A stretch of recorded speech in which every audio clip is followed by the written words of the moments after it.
Watu wangu wa Get to Know, mambo vipi? Mimi naitwa Shams TZA kama kawaida.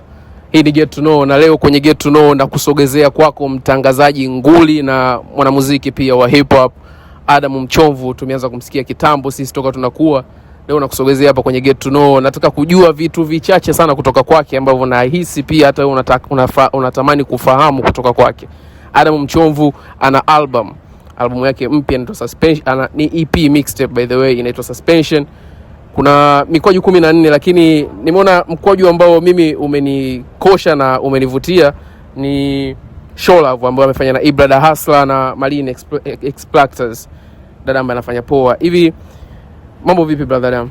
Poa sana, easy like that, fresh na ile sio mixtape, ile ni mix plate, ni sahani yenye mchanganyiko wa vyakula tofauti ambavyo vilikuwa suspended katika zile album ambazo zilishai kutoka before, kama Kiutuzima, Senkondo 2020 mix plates and all that. Inspiration ya kufanya kitu kama kile Show Love, unajua kuna sound fulani, yani mtu tushazoea mtu anayeimba anajikamua like lakini mule umeanza kuimba easy sana. Ile introduction ambayo imefanyika mule, uliwaza nini?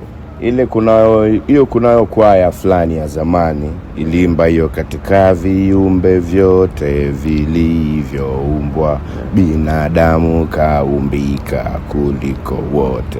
So nikaitune kwa kuifanya katika viumbe vyote vilivyoumbwa mwanamke kaumbika kuliko wote, tema likipita. Umeona bana, ile wote muungana tema pale.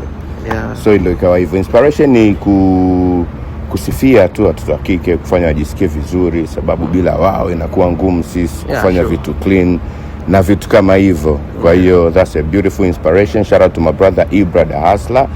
Then my beautiful sister Marine alitokea studio, na nikaona hii tukipiga featuring na mtoto wa kike ita make sense zaidi, sababu tunawaimbia wao. Kwa hiyo tukamwachia yeye homework, akaingia studio akakama up na Show Love, ika make sense kwa project. Na ongela by the way imeleta tofauti.